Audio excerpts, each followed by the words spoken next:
Hello everyone! Hello! Alright, hope this works. Hold on, I don't see the chat. Hello! Let's see. Okay, let me check. Where is the chat? Hold on, let me check if this worked. Moving over to my other computer. Okay, good. Just 1 second.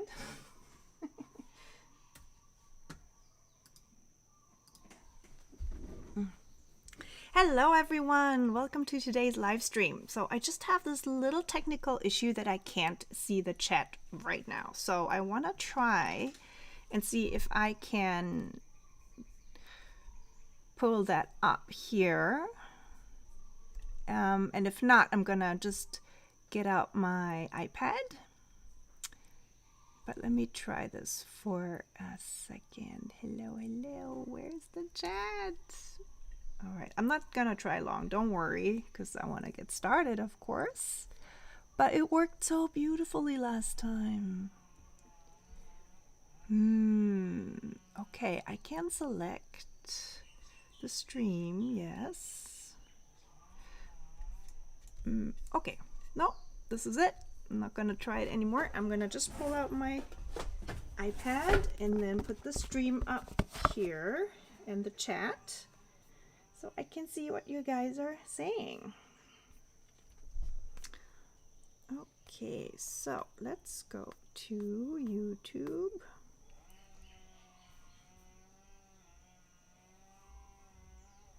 And then afterwards, I'm gonna have to find out why this didn't work today. So, okay, here we go.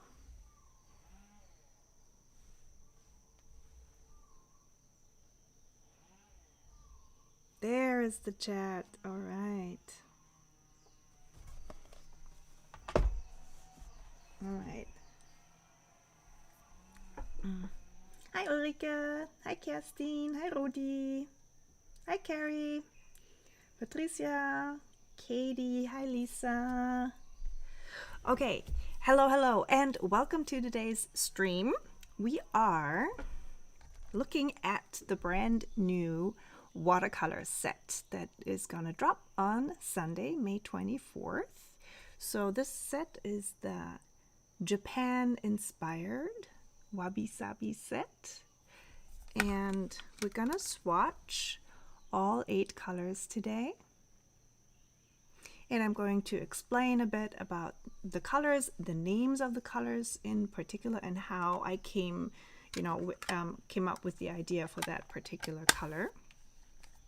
So I'm not gonna just show you the swatches. I will also paint, well, not the horse, just the mountain and the sakura cherry blossoms with you today. I sent out a template, so hopefully you received that newsletter and you are ready to paint along. But if not, don't worry. So today is really mostly about introducing the new set. All right, I'm going to turn the camera around and we'll talk about the set and do some swatches. So, all right, here we go. So I'm gonna put this to the side for a minute. And, okay, hold on. Just making sure everything is centered. And let me know, is the audio okay? I can probably put that microphone a bit closer to me as well, maybe a little bit, huh? Okay, hope that's all right. Let me know. So, okay, let's start with, I made notes, haha. Look at me.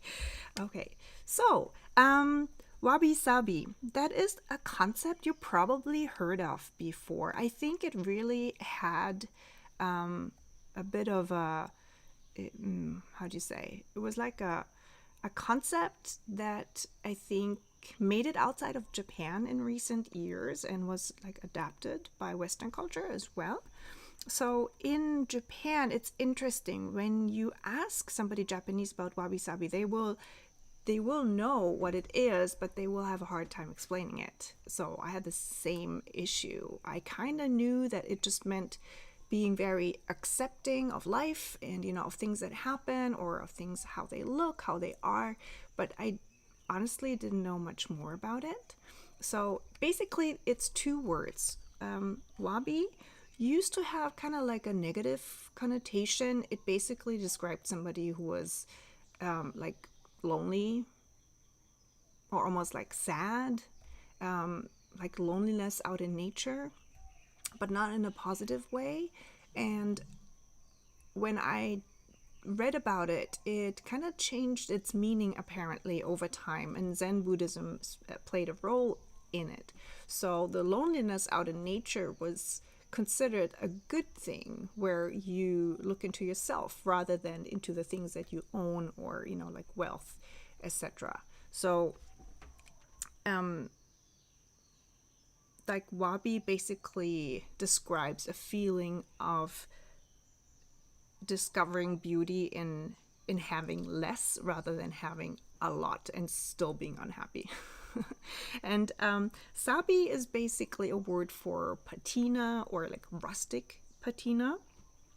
And together, like these words together, wabi sabi, just mean that you look at something that has, for example, patina or is old or is misshapen, maybe has a chip, is not perfect, right? And you just accept it kind of like the way it is, and that everything changes in life, and that's fine. And kind of like we all get older, and you know, that's fine too.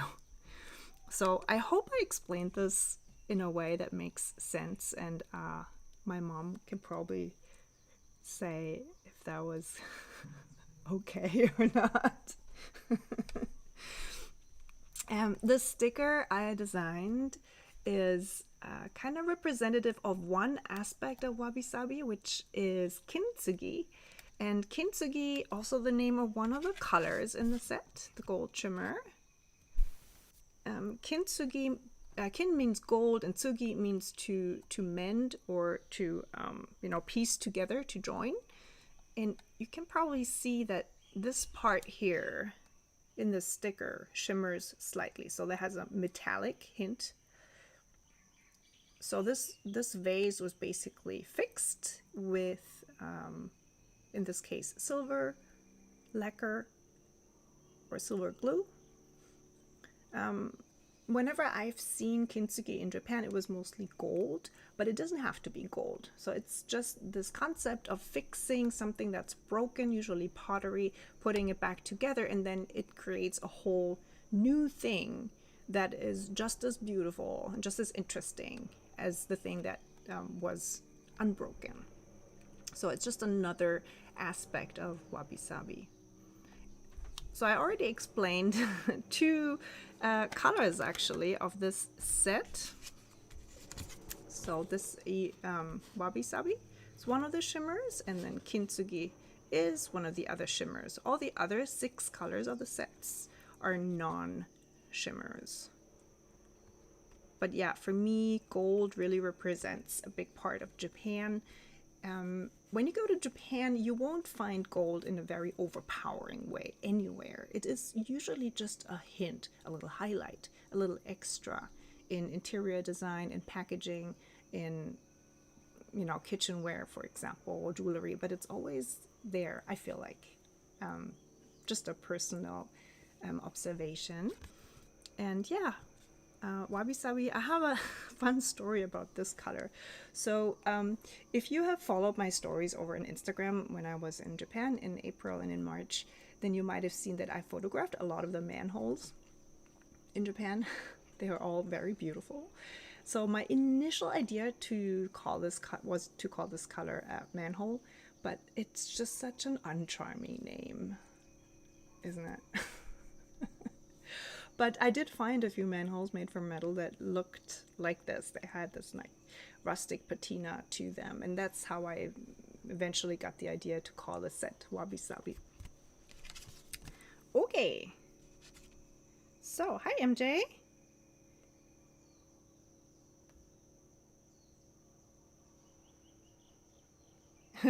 MJ wants extra stickers. Yeah, I can send you an extra one. Don't worry.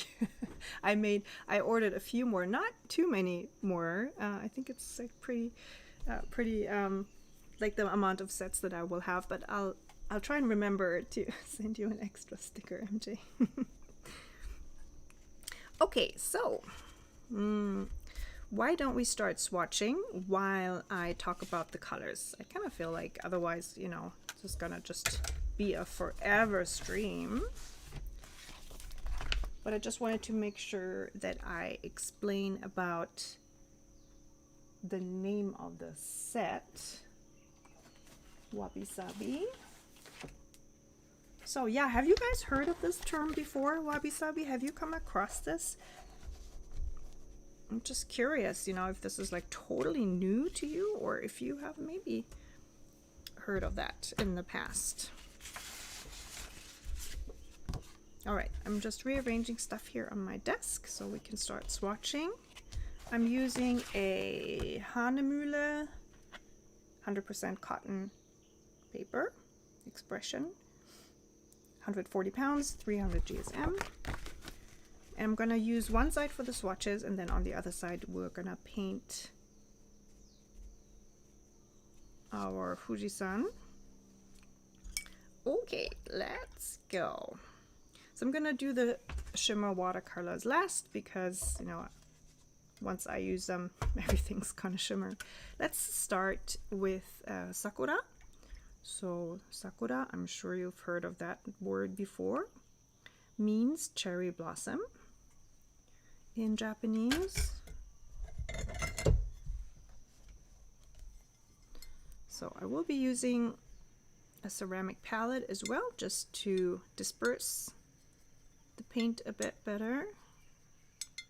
And you can see right away, it's pretty opaque. So most of the colors in the set are more on the opaque side, which makes them really suitable to paint on black as well. I actually made a whole card with all the colors where I used them with very little water, almost in a gouache fashion. So the consistency of this paint here is actually more on the thinner side. It's like semi-opaque. So a bit of the black paper will shine through.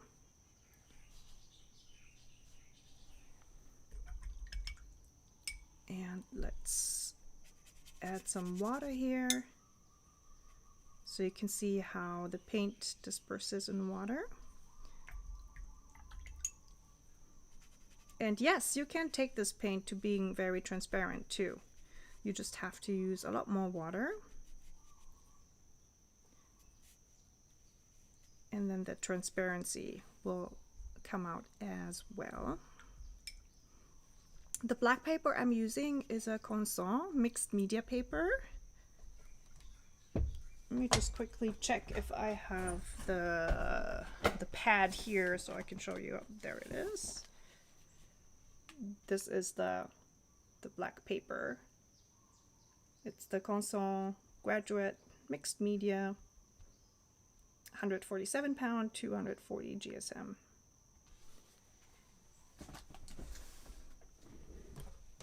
Okay.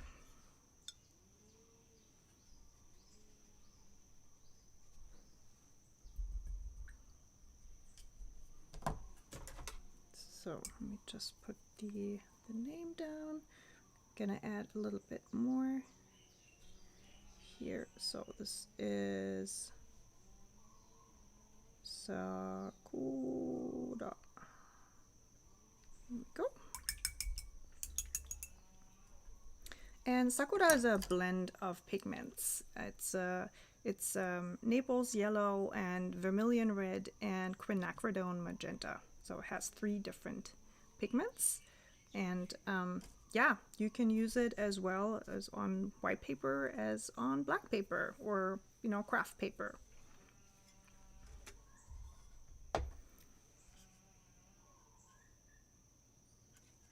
Okay, and over in the chat, Patricia says that she's heard of the term wabi-sabi and thought it meant something like balance.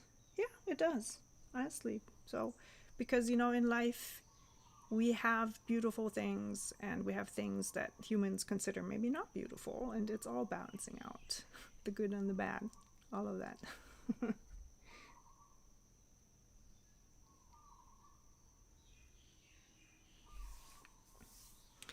Alrighty. Hello, Art with Hammy. Aloha.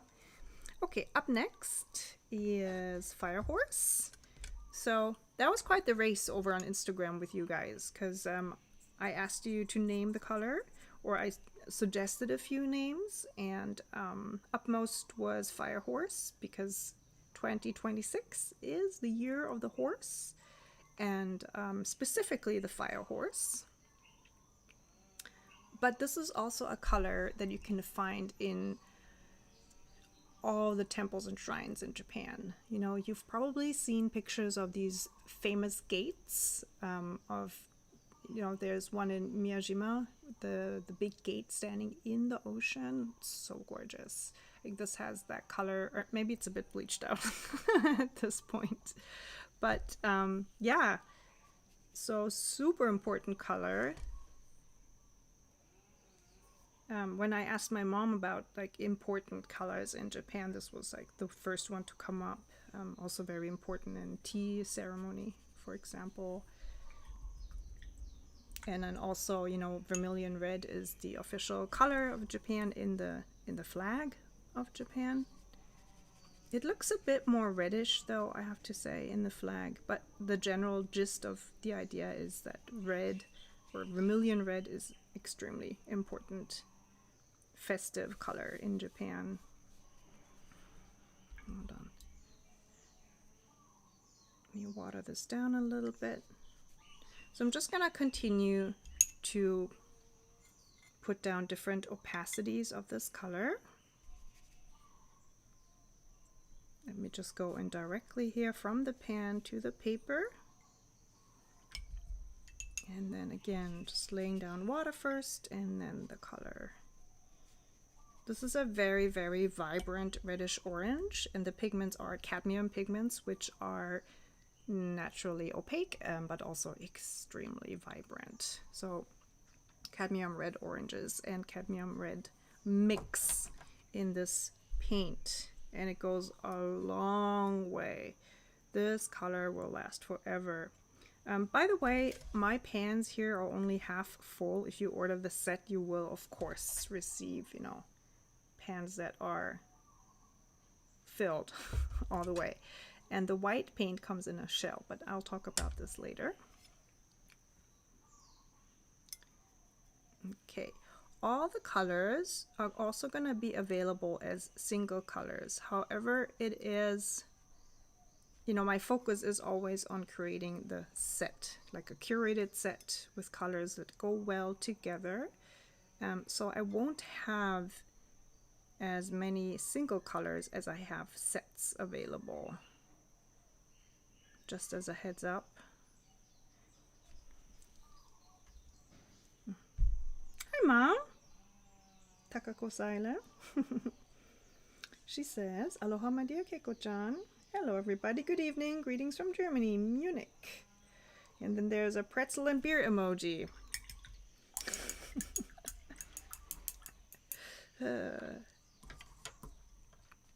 Okay, next color. Oh, and please stop me and ask questions if you have questions about any of the colors. So next one here is Fuji-san. So interestingly, Fuji-san, this is what the Mount Fuji is called in Japan. So the Japanese people say Fuji-san. And there was kind of like this misreading of the second character, san, which can be read as Yama as well. So a lot of people say Fuji or Fujiyama, but it's actually wrong. It's actually pronounced Fuji-san.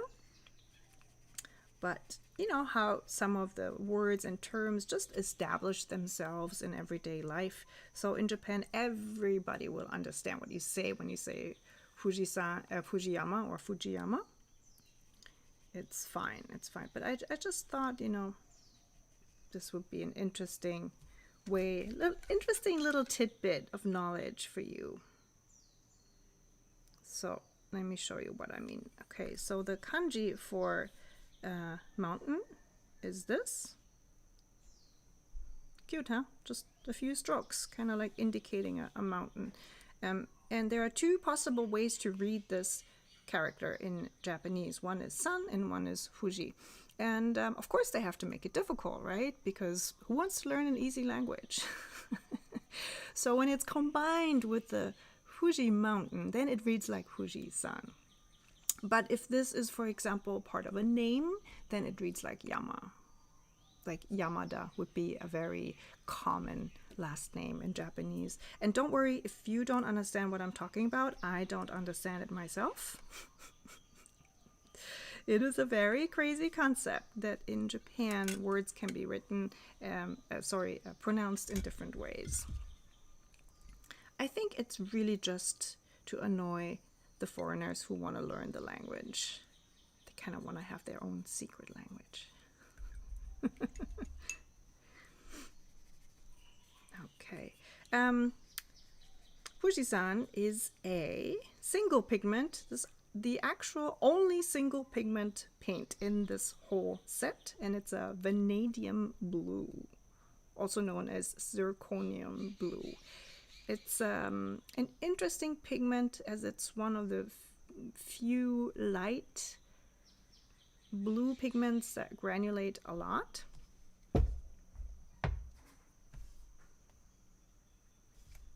Okay, let me see.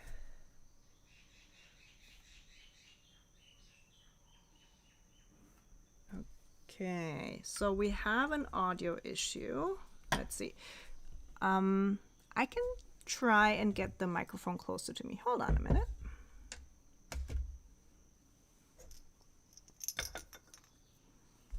So,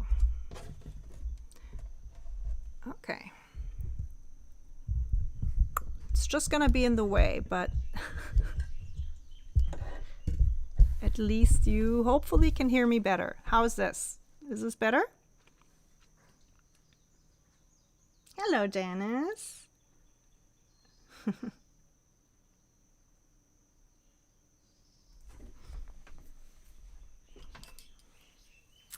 Okay, so let's go here.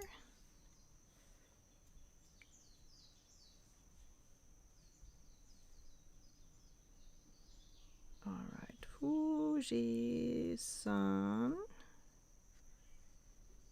Oops.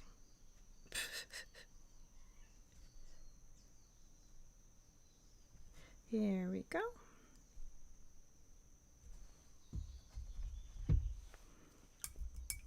All right. Oh, good to hear.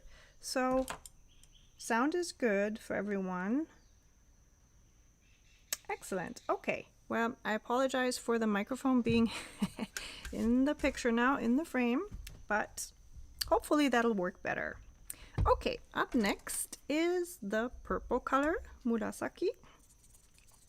The story behind this color is, well, first of all, traditionally speaking, this is a very important color in Japan. Murasaki used to be a very rare color in the sense that it was made, how was it made? I forget. I looked it up and I can't remember, but it was like one of these colors for fabric dyeing that was really difficult to manufacture, like from a rare plant or something. So it was actually a color for royalty. So for the longest time, only members of the royal families and clans could wear purple. But my personal reason to add a color like this to the set is that my grandma was a big fan of this color. So she really liked Murasaki, purple. And I just had to include that.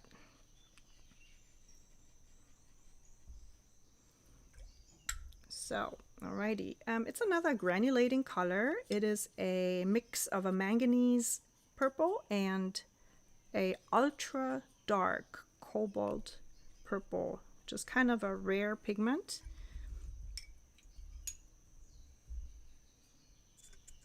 And it creates this gorgeous dark purple. This is one color that doesn't really show up well on the black, which is the you know, one of the, I think honestly the only color that doesn't really show up well on black. You can mix it with the white paint. I'm gonna demonstrate that later. So let's leave this out for a minute and I'll come back to swatch it with mixing in a little bit of white later. So let's move on. The next color here is Celadon. So historically speaking, Celadon is the name of a glaze for pottery. And yes, pottery is just very important in Japan in, you know, in general. So ceramic ware, stoneware for tea ceremony, matcha, etc. There are different ways to glaze pottery in Japan. And then earlier I talked about fixing pottery even. Some of the pottery is handed down generations, especially if it's, you know, like a handmade matcha bowl, for example, or a teapot. And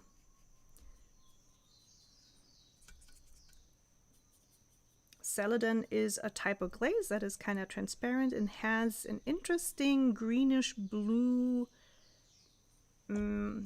shade to it. The pigments are pigments that I bought in Japan, and the pigments were made in Japan. And it's a mix of two pigments. One is a natural green earth, and the other one is a very pale cobalt green.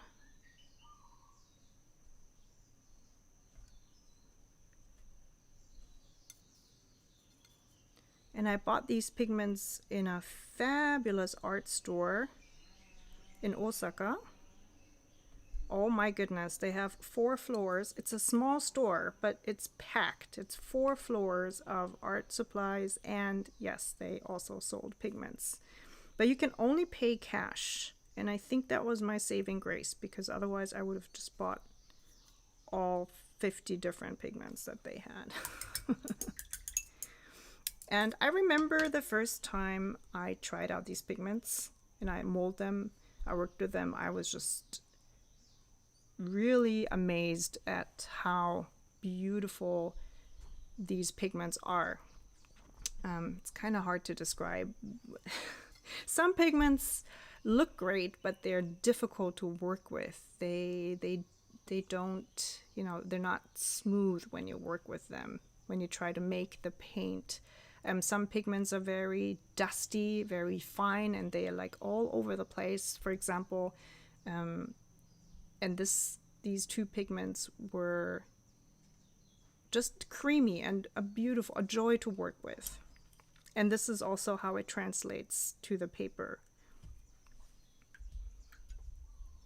So it's, if I can say so, my favorite color in the set, and also my favorite pigments. So do you have a favorite so far?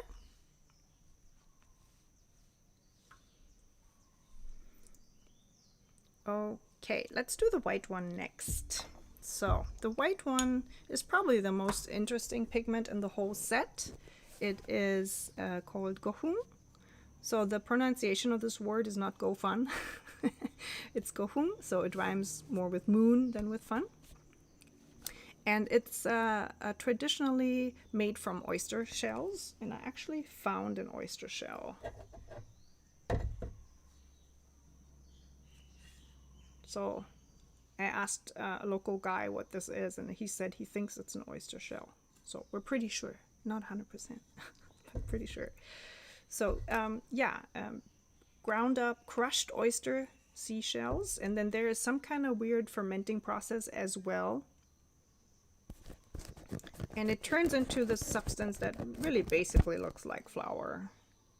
I was a bit concerned when I had this in my suitcase way back, white powder, but I always transport pigments from other countries back here, so I'm pretty used to them opening my suitcase and taking a look what's inside.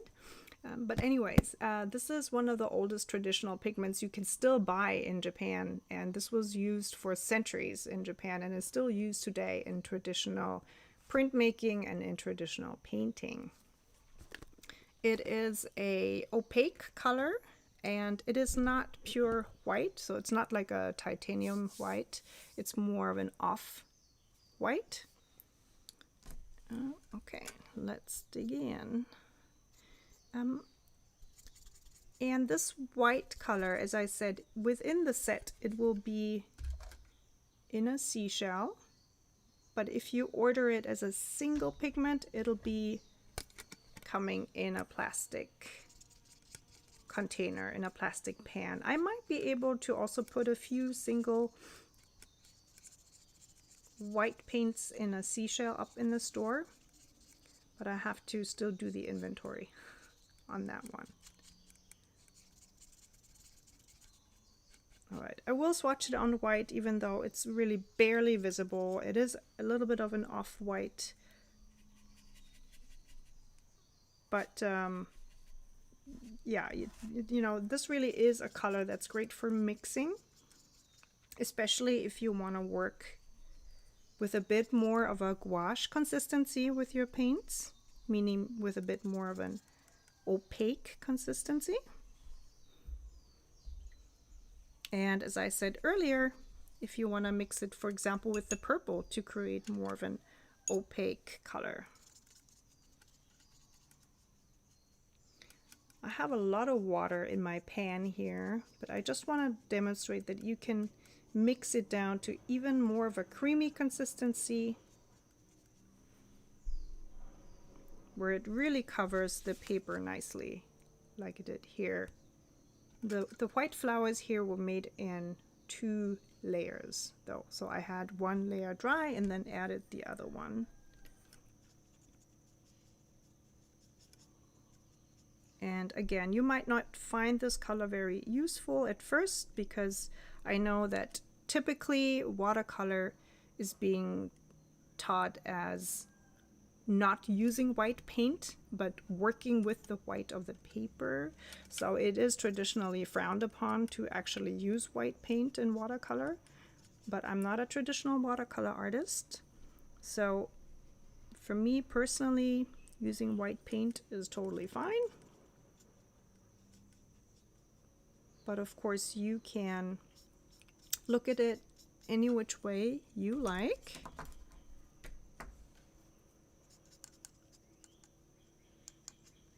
All right, so let's write this down, and then next I'm gonna mix it with the purple color, just as one example of what you can do with the white paint, other than, adding highlights, painting stars, for example, lettering, of course. Okay, so I'm mixing in a bit of white with my purple. And then you can see how that immediately shows up better on the black paper.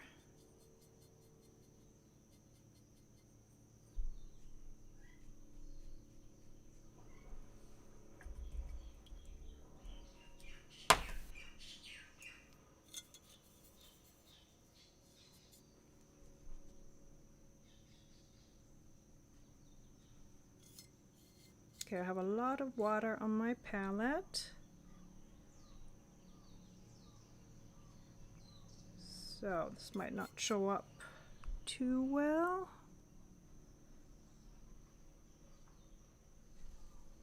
All right.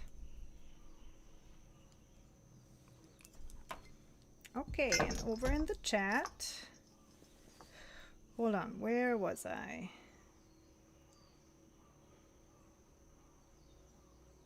Rudy loves my nails.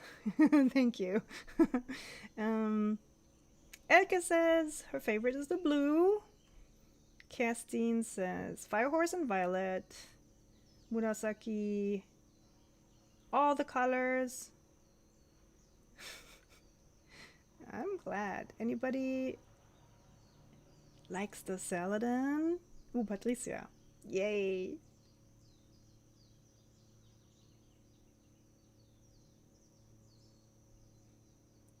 And Patricia says, we have Japanese oysters in the Netherlands. No way. In Zeeland.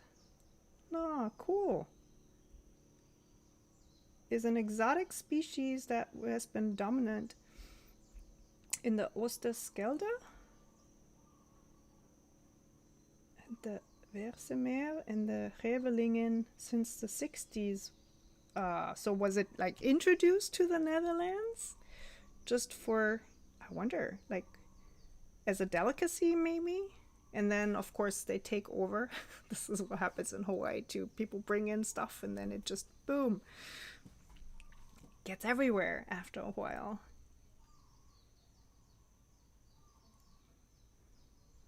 Oh, see, my mom loves the green too. Guess we must be related, huh? And Katie loves it. Yay! Okay. I'm just totally kidding, you guys. I mean, you can. Anybody loves the sakura? You know? I mean, it's a beautiful color too, isn't it?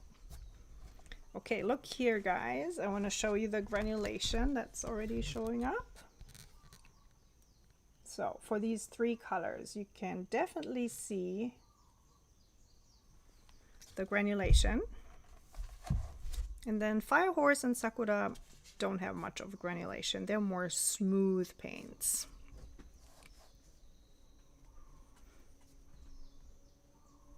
Okay, let me go over this white one more time. I'm not very happy with the mess I created here, because it really is such a great creamy pigment, and I don't think it really comes across here too well. That's why I brought this example here of a greeting card.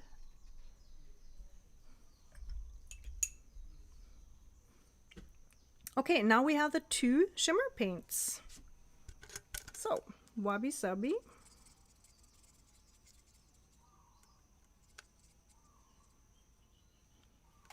Is a mix of different shimmery mica pigments, synthetic mica pigments, and also some iron oxide for a dark base color.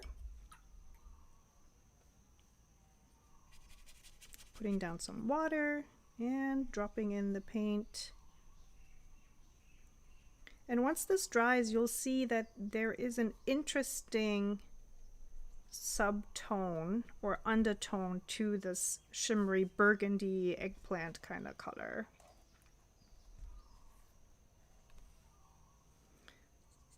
And let's move on to the black paper.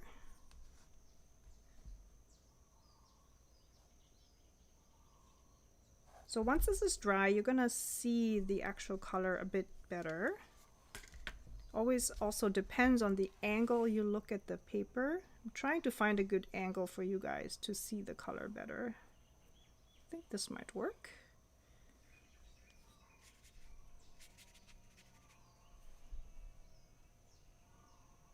Yeah, we'll just have to wait a couple minutes for the paint to dry.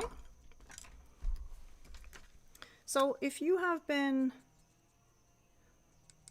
following me for a while, then you might already have a color called Nightshade that came out in probably, I don't know, 5-6 years ago, I guess. Anyhow, it is a very similar concept of mixing pigments. It has a dark base and then a shimmery paint on top. Nightshade is a green shimmer, but if you love that color and you have that, then I think you will totally love this one. because it's basically the same thing in burgundy.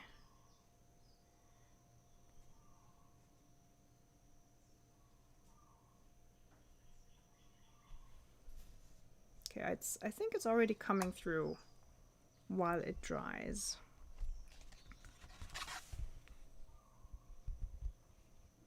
Yeah, so it's very vibrant in some angles and then more subdued in others. Very interesting shimmer. And it's a very fine powder, so it doesn't have much of a shimmer or glitter effect. We're gonna have that with the gold though. So the gold in this set, the kintsugi, is more on the greenish gold side. So it's more of a cool gold, not a warm gold, so not a reddish gold, but more of a greenish gold.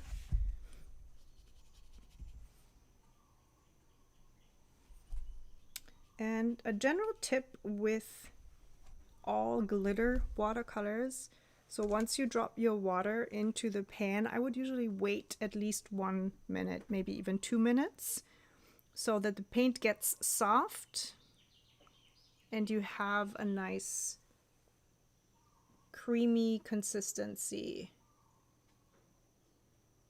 If you don't wait long enough, then you'll basically have water with a few glittery pigments. With some of the industrially made glitter paints, you know, you might have to wait even longer or add even more water until you get the correct consistency. So because my paints are handmade and they're made with honey, it's usually a lot faster and easier to reactivate or activate the paint. Okay, let me add a little bit more water so you can see what it looks like when it's diluted and thinned down. It still has a beautiful shimmer to it, but it's more subtle, of course. And naturally, this gold works really well on black paper too. Just, you know, true for all shimmer paints, I'd say. As soon as you put them on top of dark or craft paper, that's when their true beauty comes out.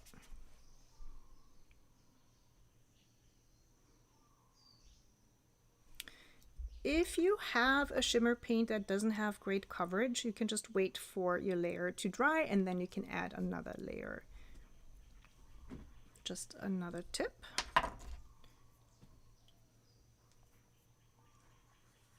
But again, traditionally speaking, watercolor is actually not meant to be opaque, you know, and that's more for acrylic paints or gouache paints. But if, for example, you want to create a calligraphy piece or a lettering piece, then you do usually want more of a coverage for your letters. And that's when knowledge like this comes in handy, when you know how to prep your paints so that they work for you.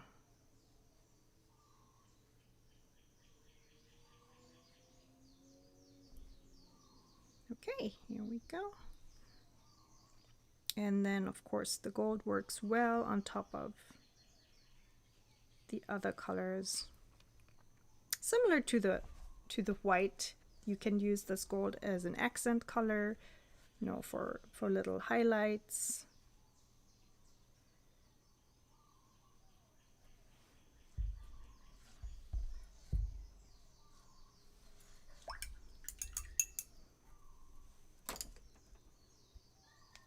Katie says, pink is always my weakness. Any pink. Yeah, I have that with green. Thank you, MJ. She loves all the colors. And back to the oysters in the Netherlands. Yes, introduced with boats. Oh, so it was inadvertently introduced. I see. And now they'll overpopulate the Dutch mussel. Oh no. Yeah, man, we have that problem here too with so many species, plants, etc. that come in and they love the tropical climate and they thrive. Okay, let me just, oops, oh, I'm sorry, just hit the microphone, apologies. Okay, so some of the paints are not dry yet. I think mostly the white oyster paint is still wet, but everything else has dried to the point where you can really see the color well.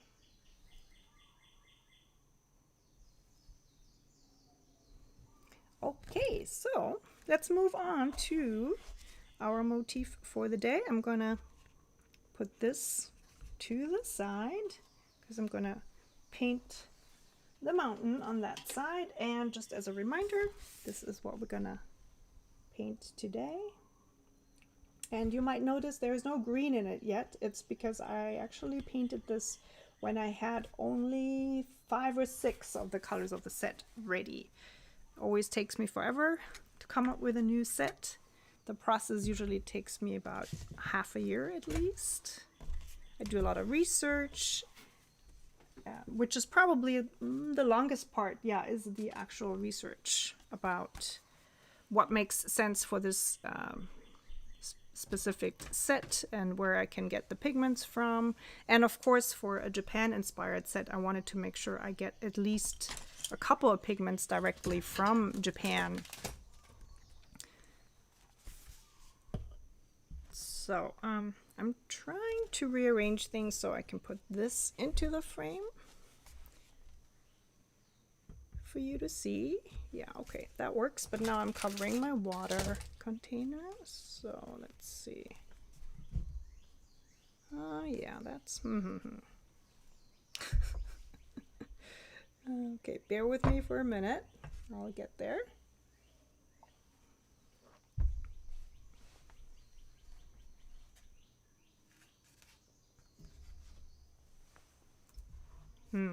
This is a bit precarious, isn't it? Maybe I'll put these over here.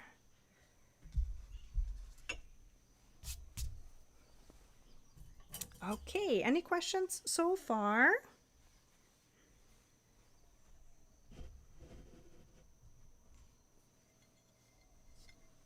If not, we're gonna start with the pencil sketch. And again, I sent out a newsletter this morning and 2 days ago with the template.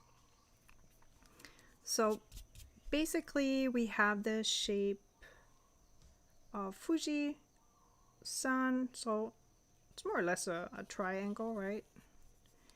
And then here at the top, the mountain, or actually a volcano, by the way, just like we have in Hawaii, has distinct shapes here up at the top. I can't quite remember it. It's not like this. It does have a shape to it. You can look it up online. You can pull up a photo maybe. And then oftentimes in the winter it is snow-capped, which makes it look so pretty. I'm just putting in a line to indicate the snow.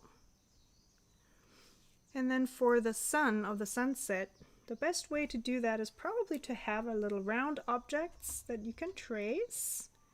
So let's see, I have this candle here. That might work. It's a bit big. Let's see, let's go through my desk. That's good. Yeah, okay. Pencil sharpener, and then you just put it in a position where you can easily trace it. And don't trace the whole thing. You just stop where the mountain begins. Wow, this came out really crooked, even though I traced it.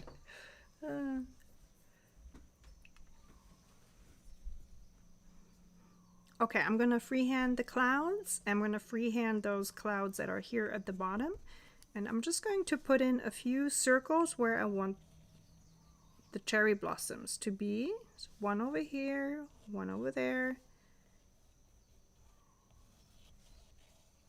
And because this is a very loose composition, for me this would actually be enough of a sketch. But as always, please feel free to either just trace the template or, you know, to be a bit more detailed with your sketch. Okay, sakura blossoms have 5 petals, which I am adding here, and they have a little notch at the end, or at the tip, I should say.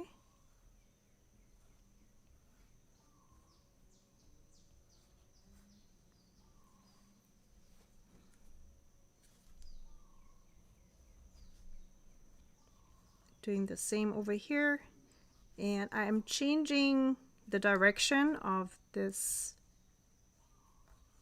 flower a little bit so that they're not exactly parallel.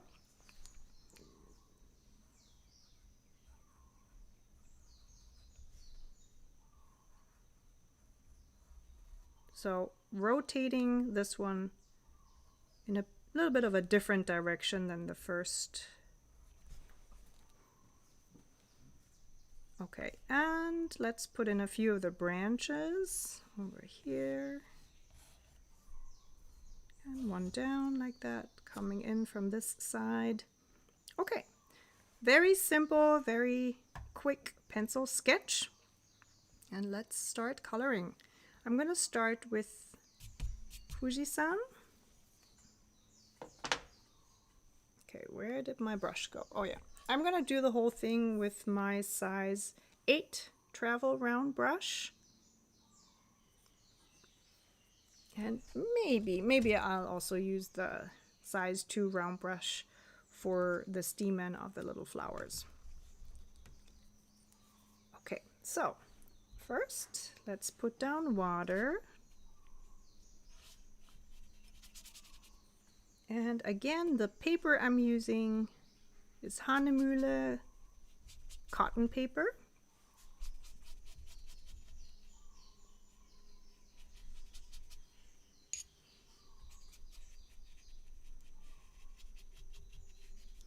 Putting down water all the way. So I forgot about the purple clouds here at the bottom. So if you're painting along, then okay. If you're not, then make sure you leave a little bit of a white space that you don't cover with water, so that we can add the purple. However, you know, I think the purple will also go well over or on top of the blue, so not to worry.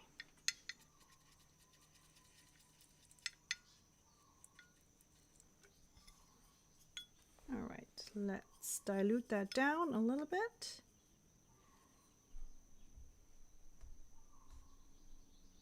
Ooh, that spreads so nicely.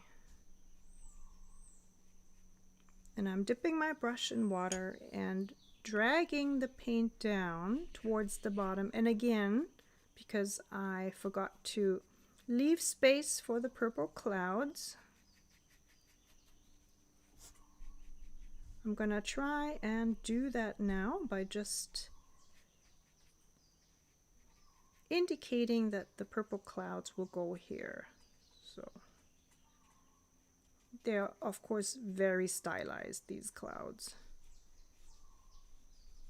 almost like a cartoon style. Ooh, I really like how this is darker and then it kind of has a gradient effect towards the bottom. Okay, I rinsed my brush with just water. I'm adding a little bit of water here at the tip of the mountain. Just a very skinny part here. Don't cover everything, because otherwise the paint will just spread like crazy. So as soon as you drop in the blue, the paint will stay in the area that you wetted.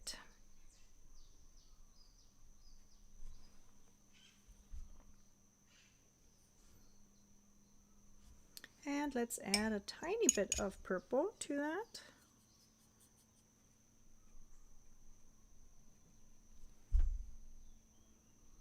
Okay, so I have an idea, because I didn't add any green here. How about we add a little bit green to the blue and let's just see what happens. I have no idea, but I think it might look okay.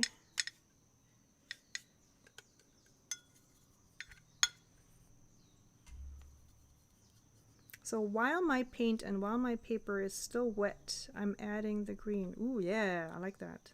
That looks fabulous.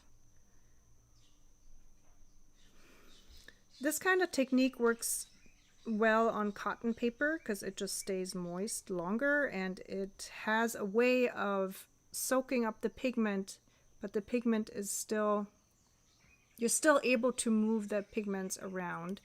Whereas with the regular, cheaper wood pulp paper that I, by the way, use a lot as well. I don't, use cotton paper that much because it is pricey, and for a lot of techniques, I don't think you really need it. But for this, when you work extremely wet and with a lot of water, I gotta say that cotton paper really helps with achieving a certain look and to manipulate the paint a bit longer, and also to create nice smooth blends like that almost automatically. I mean, you can see I'm not really doing anything to this. I'm just letting it mix naturally.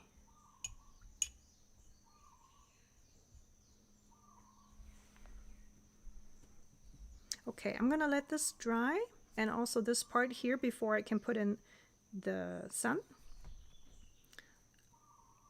So I could do the clouds, but I kind of feel like that would be good for the end. So let's do the sakura blossoms next. With a clean brush, I'm dipping into my sakura color. And again, this is a very opaque pink, so let's make sure to add enough water to make it a bit more transparent.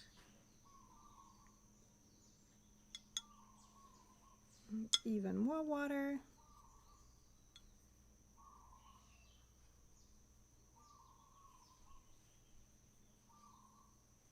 And we're gonna do the first layer. I'm just distributing all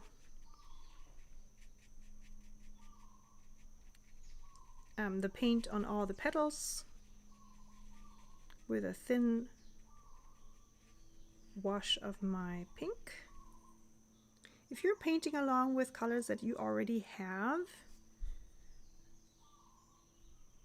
the technique's gonna be exactly the same. You may not have the same outcome though, depending on what paints you use today. So for example, if you're using a blue that doesn't granulate, like a phthalo blue, for example, you might not have this beautiful granulating effect, where you can see the pigment particles, and has kind of like a rough look to it, resembling like a rocky surface. Or the pink that you use might just have a slightly different tint to it. So don't worry if yours looks different. It might just be the fact that you're using other pigments. But naturally, you can also wait. If you plan to order this set on Sunday, then of course you can also always come back and repaint this tutorial with the actual colors. So for all of you who will be ordering this set, I have already started and prepping all the sets, pre-packaging everything. However, next Monday is a national holiday in the United States, which means the post office is closed. So I won't be able to send out packages before Tuesday. So just a heads up. And for all my lovely international customers, you know that it just takes a while.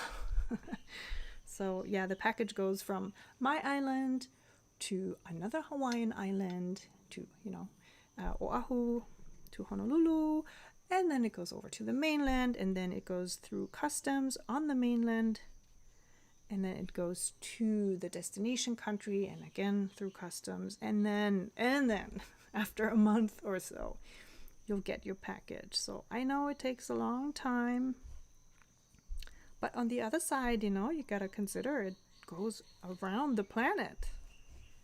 Pretty amazing, huh, when you think of it? Handmade watercolors traveling around the globe. And for the most part, traveling across at least one ocean. So, yeah.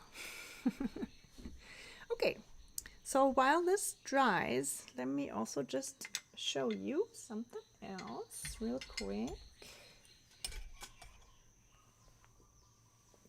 Okay, so I made a sticker for my fire horse. And this sticker is going to be included in every order of the new set. And as long as supply lasts, I will also try to put it into every order that just orders a few single paints. But yeah, I have a limited supply. And every order will also receive a candy from Japan. So can I have a round of applause for not eating them already? I mean, seriously, I love them. These are matcha flavored candies. This is Magnut with matcha chocolate, and this is a Kit Kat with matcha latte flavor. Oh, so good. So I don't think I have enough to give you guys one of each, you know, but at least one will be in your package. One of them. Again, as long as supplies last, but I have enough to have all sets covered. And I'll also include washi tape from Japan. I have different ones. They're all from MT, which is a very famous washi manufacturer in Japan. Okay, let's see how the paper is doing. Katie says, truly heroic. Oh yes, heroic sacrifice in not eating the chocolate. I agree. I ate a few. I have to agree. I have to admit, I mean, yeah. I did eat a few.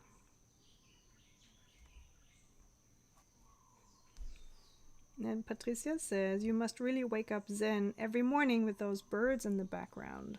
Love it. Yeah, I seriously still pinch myself every day for getting to live here. Truly is incredible. It truly is. And Mom says she loves sakura. Sakura pink color most. Because we saw in April so beautiful cherry blossoms in Japan. Oh, we had a really great time. So my husband and my mother and I were in Japan together end of March and April. My mother is Japanese, so we went back to her home. She lives in Germany, but her home is Japan, so, or her other home, I should say, at this point. And it's always a treat to be there with her. Okay, so let's see. My paper is still a bit moist. That is the downside of painting on cotton paper in a live stream, is that, you know, everything really takes a while to dry. But I think I can add the sun. Oh, it's still pretty wet. Okay, what I'm gonna do is I'm gonna try and leave a little bit of white paper so the colors don't mix. So in real life, if this wasn't a live stream, I would just wait, or, you know, I would use a hair dryer.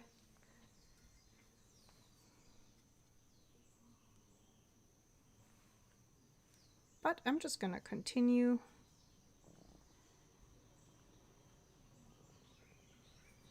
Filling out the shape here, and I'm gonna do this on dry, so I'm not pre-wetting the paper or anything. I'm just laying down my orangey red and then trying to not get too close to my mountain so that the colors don't blend. So I'm gonna go very close but not all the way. Which, of course, if you have enough time to wait for your paper to dry, you don't have to do. You can go as close as you like to your blue color over there. Then looking at my cherry blossoms, I feel like those are fairly dry at this point. Yeah, but I'll give them a little bit more time.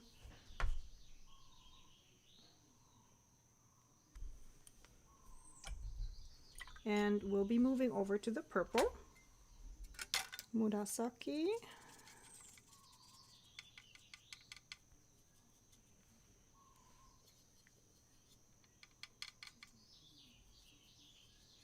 I'm going to create a very watery mix of my purple here. You can see lots of water, just a little pigment. And with the tip of my brush pointing upwards, gonna draw in the mountain shapes. Gonna add even more water. This is very, very strong. It's a bit too much. So I really want only a hint of purple here. Keeping it very loose. Let's add a little bit more on this side, just so that over here there's not too much weight on the purple. Adding a bit more purple here to the parts where the paper is still wet. Okay. And then also just adding a little bit in between.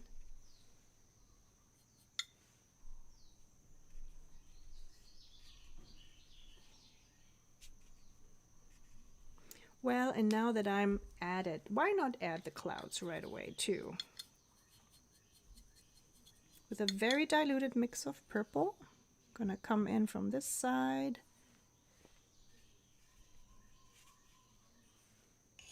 You really don't have to do much in the way of clouds, just quick blobs, dragging the brush left and right here at the bottom, and at the top you create these almost cartoon-like cloud shapes. And that's it. Okay.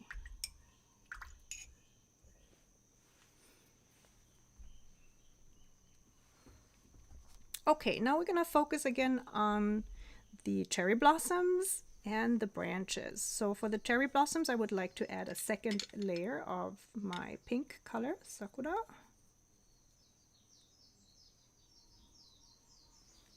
Adding a bit more water.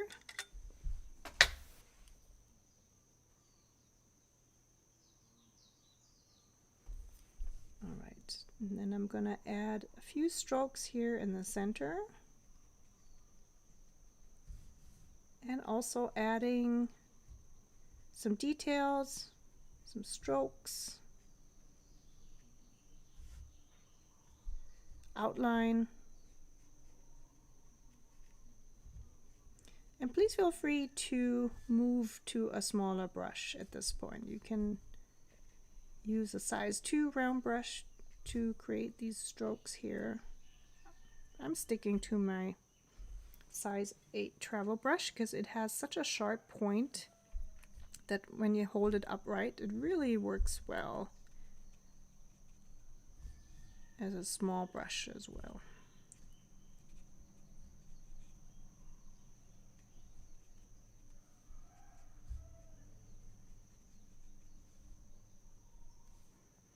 And then for those buds that are very light colored, I'm going to add a few strokes of paint on top as well.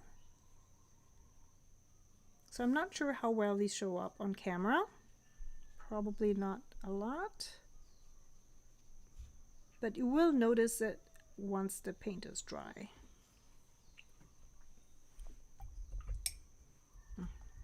Mom says she wants all the matcha candy. Yes, I get that. But you're a bit far away right now, so. Okay, I rinsed my brush and it's only moist, and then I'm going to go back in and blend. Hope you can see that. I'm just gonna zoom in a little bit.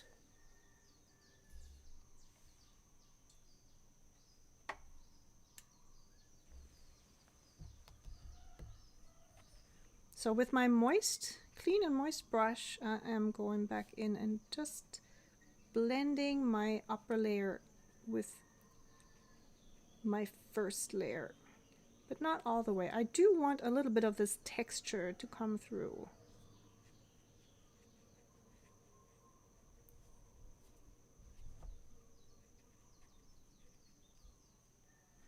Make sure you rinse your brush in between strokes, and also make sure it's not too wet. So you do want to use a paper towel or a fabric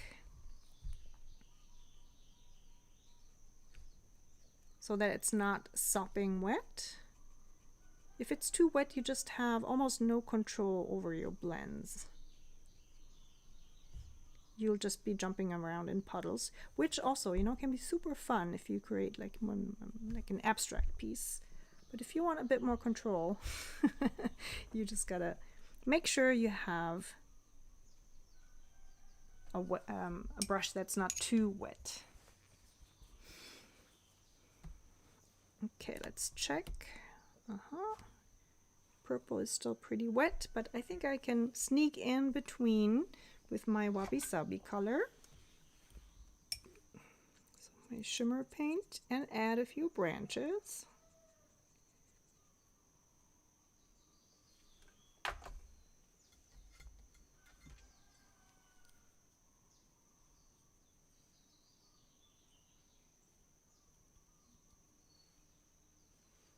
Okay, I'm holding my brush upright and then very loosely, quickly adding strokes to connect the flower buds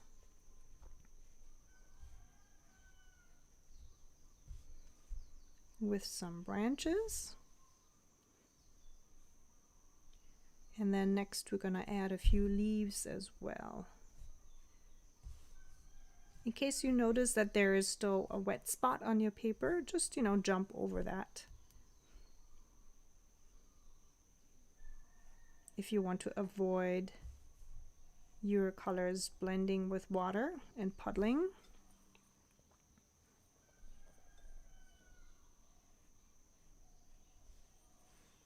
Picking up a little bit more water, and then I'm using the full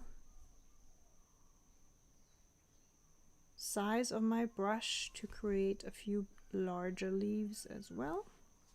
So for this one, I'm pressing down the whole side of my brush and lifting up again. For the smaller ones, I'm really only utilizing the tip of the brush and drawing in the small leaves.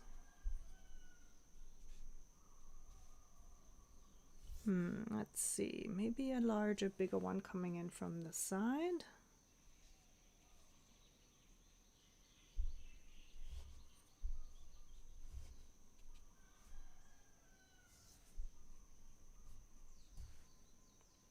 Yeah, I think that's enough. Did I miss anything? No, I think that's good. Okay, rinsing my brush and moving on to Fire Horse.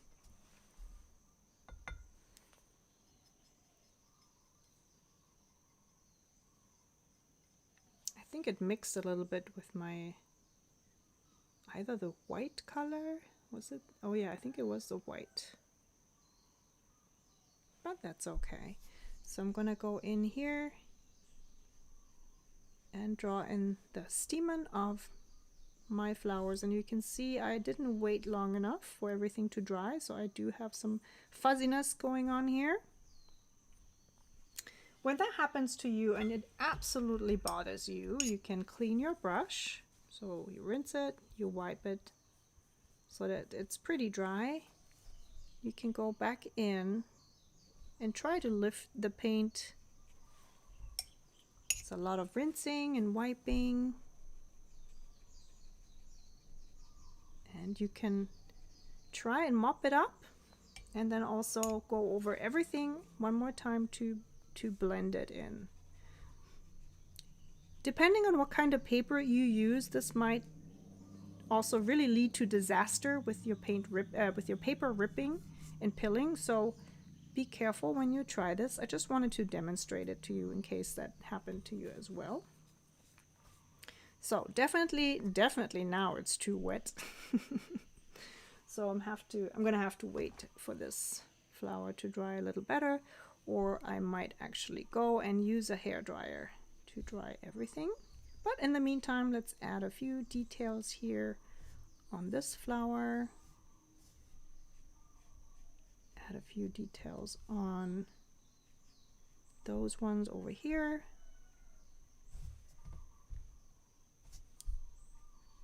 And I also want to add a few golden highlights.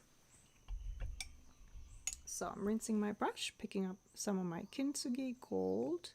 And for this one, I want it to be really opaque. So little water and a lot of pigment.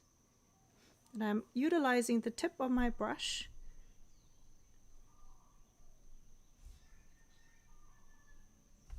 to just dot, dot, dot in the gold paint. Add some gold lines to the leaves.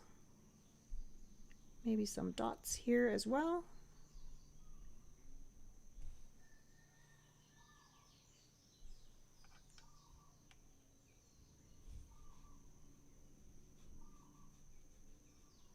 And I don't want to overdo it, so just a few hints of gold. Don't have any gold in here yet, so let's add a little bit here and there. So right now I'm even adding a few tiny golden leaves.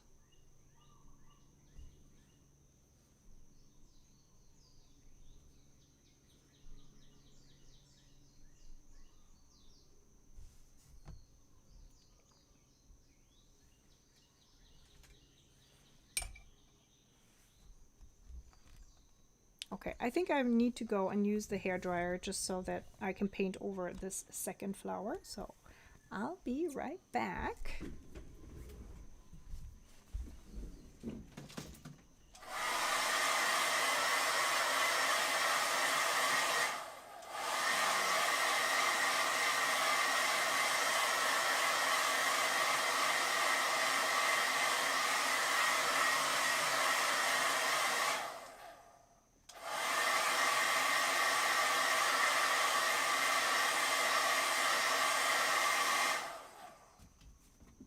That should be enough. Yeah, okay.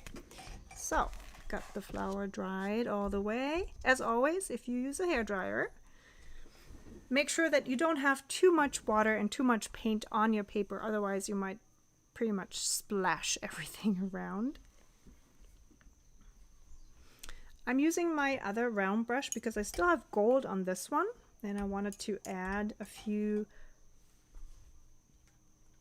highlights with Firehorse paint.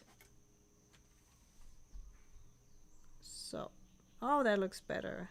See, now that it's totally dry, I have no problem adding these fine lines to my flowers.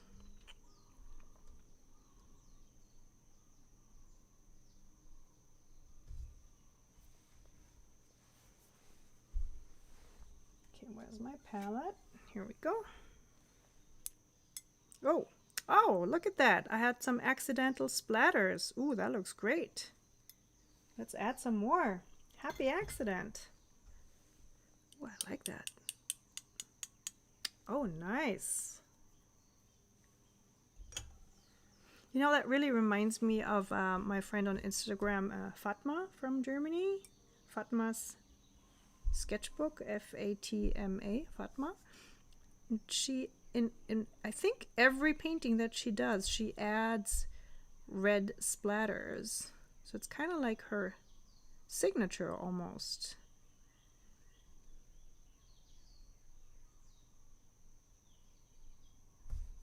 Okay, and I'm adding a little bit more Fire Horse red to the center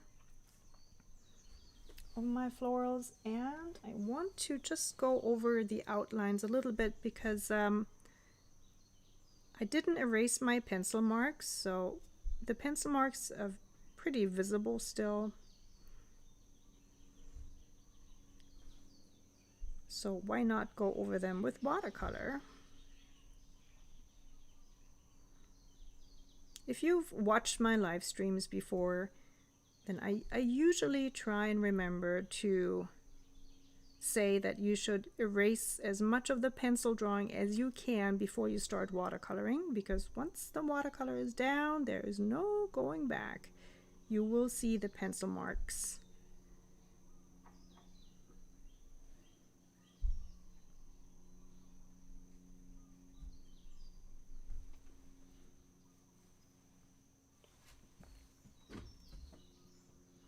All right, here we go.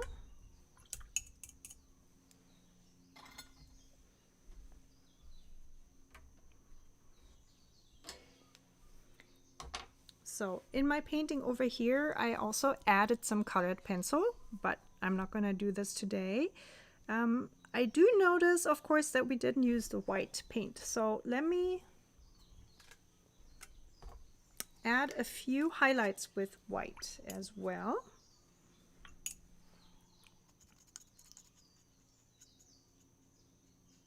Okay, I'm going to use the bigger brush to activate my white paint.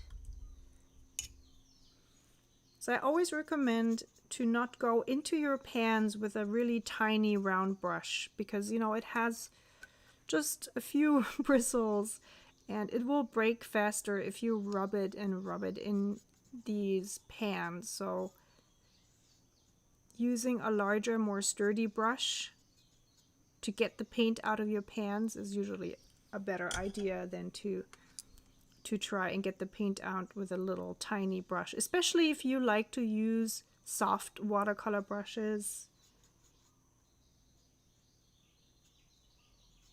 Maybe even ones made from natural hair, then you want to be careful. You might actually want to use a different brush to get the paint out of the pan onto a palette and then pick it up with your precious brush. Okay, I'm just adding a few dots here with my white paint.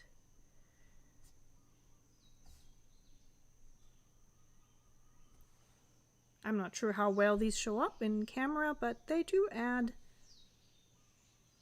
a few nice highlights here.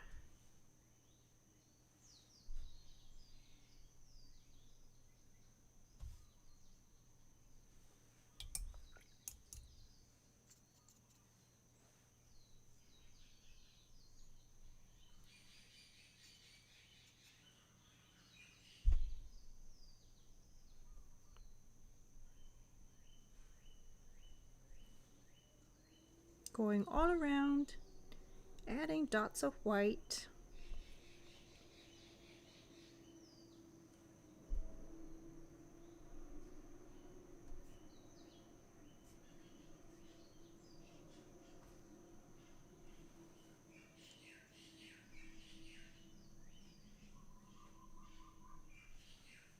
Okay, over here.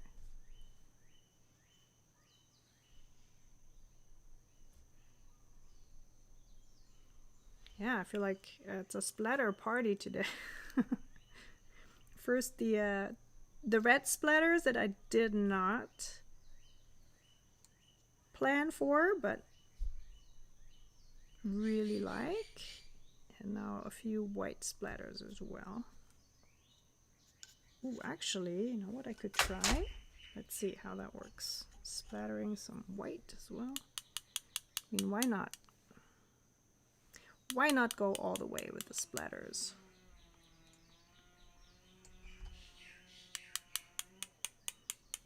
Yeah, you don't have to do that. This is maybe getting a bit out of control at this point. I think I'm just gonna have to step away now because this is so much fun splattering the paint around. So thank you so much for bearing with me today. I know the stream started a bit later because I had some trouble with the setup, but I hope it worked. I hope the audio was okay. I'm sorry if, you know, for some people it might not be loud enough.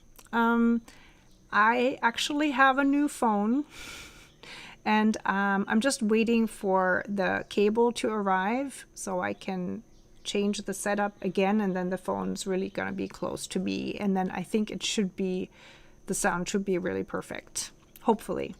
All right, again, the shop update and the launch is this Sunday, May 24th, over on alohawatercolors.com. There will be a tab called New, and then you'll be able to find the new set and all the single paints in that tab, as well as, you know, the tab that says sets, and then also shimmers and non-shimmers. So you'll find the set in different locations in the shop. I will send out a newsletter with all the infos, the pricing, everything, the different time zones when the launch starts. I'll send out the newsletter on Friday. And if you haven't signed up for the newsletter yet, I'm going to leave a link down below in the description. All right. I hope you guys enjoyed this presentation today. I will see you in the next live stream, which will not happen in May, but it's going to be in June, when we are painting a new round of the Aloha 26 challenge. You guys want to know what the theme is? Any guesses? That's kind of difficult, right? Could be anything about Hawaii. So a little hint, it's what my husband does. So many of you will now know what it is about. So our theme for June is going to be coffee, Kona Coffee, Coffee Farm, all about coffee here in Hawaii and coffee drinks. So very excited for next month, but before that we're going to stay in Japan. We're going to stay in Japan, and I'm looking forward to seeing you next time. Until then, stay safe and happy creating. All right, aloha and bye-bye.